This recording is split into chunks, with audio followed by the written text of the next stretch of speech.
हिंदुस्तान के एक बादशाह ने एक मिसरा कहा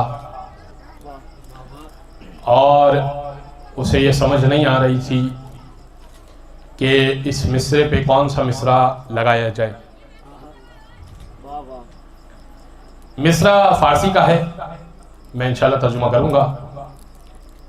बे आसमान रवद वकार आफताब कुनद, आसमान पे पहुंचता है, आफताब का सा काम करता है।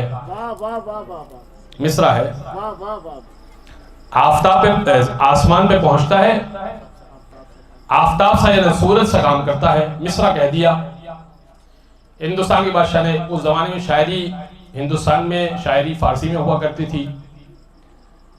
अच्छा, इसकी बकिया इस नज़म के बकिया अशार मौला अली की शान में है, लेकिन यह है मतला। मतला कहते हैं पहले शेर को, जहां से नज़म तुलू होती है। मतला यानी जहां से नज़म तुलू होती है। तो मतले का पहला मिसरा तो कह दिया, लेकिन अब मिसरे पर मिसरा समझ में नहीं आ रहा था और पूरी नज़म भी कह दी अली की शान में।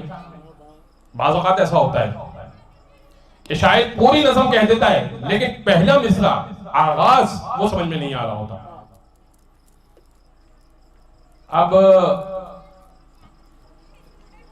एक तालिब इल्म अमामे वाले नजफ में पढ़ने के लिए गए हुए थे।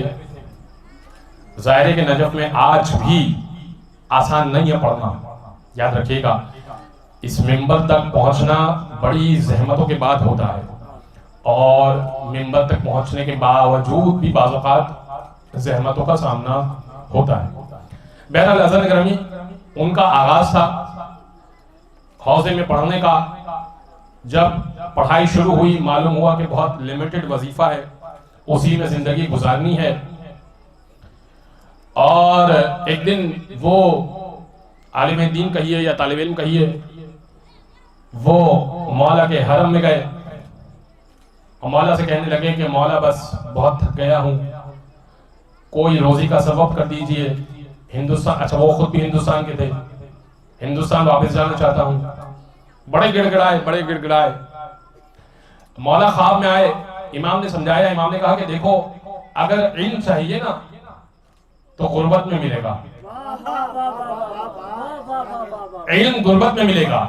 आसाइशों में इल्म नहीं होता, आसाइशों के साथ अल्लाह ने इल्म नहीं रखा, इल्म गुर्बत में है। और अगर माल चाहिए तो फिर माल दे दूंगा, इल्म नहीं मिलेगा। ऐसा नहीं है कि अली के पास माल की कमी है, अली के पास माल की कमी नहीं है, लेकिन फिर इल्म से महरूम रह जाओगे। उसने कहा कि मौला मैं तो माल चाहता हूं, मैं इल्म तो फिर हिंदुस्तान में सीख लूंगा। इमाम ने कहा ठीक है, फिर ऐसा करो कि अपने वतन वापस जाओ।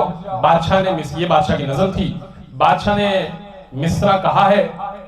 मिसरे के ऊपर मिसरा उसको समझ में नहीं आ रहा। मिसरा मैं तुम्हें बताता हूं,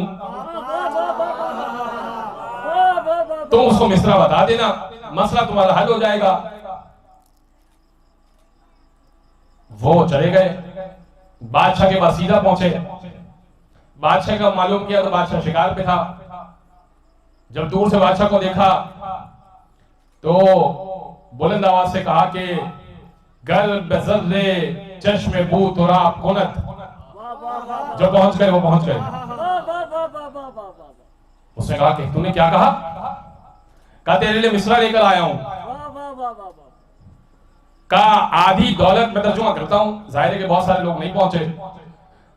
कहा कि आधी दौलत तुझे देता हूं, बादशाहत इसके बाद तुझे देता हूं, वली अहद तुझे मुकर्रर करता हूं, अपनी बेटी की शादी तुझसे करता हूं, जो कुछ मेरे पास है तेरा हो गया। उससे कहा एक मिसरे की खातिर?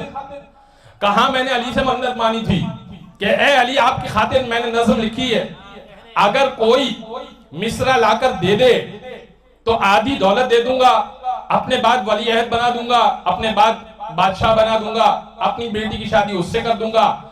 मिसरा क्या था? जो अगला मिसरा बादशाह ने कहा था वो फिर सुन लीजिए गर बजर्रे गर बेआसमान रबत बकारे आफ्ताब कुनत के आसमान पे पहुंचता है, आफ्ताब का काम करता है।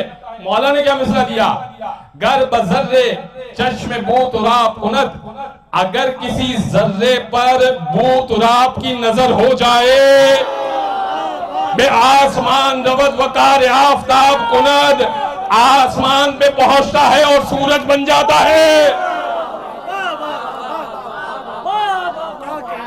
अगर किसी जर्रे पर बूतुराब की नजर हो जाए, बे आसमान रबत वकार आफ्ताब कुनद,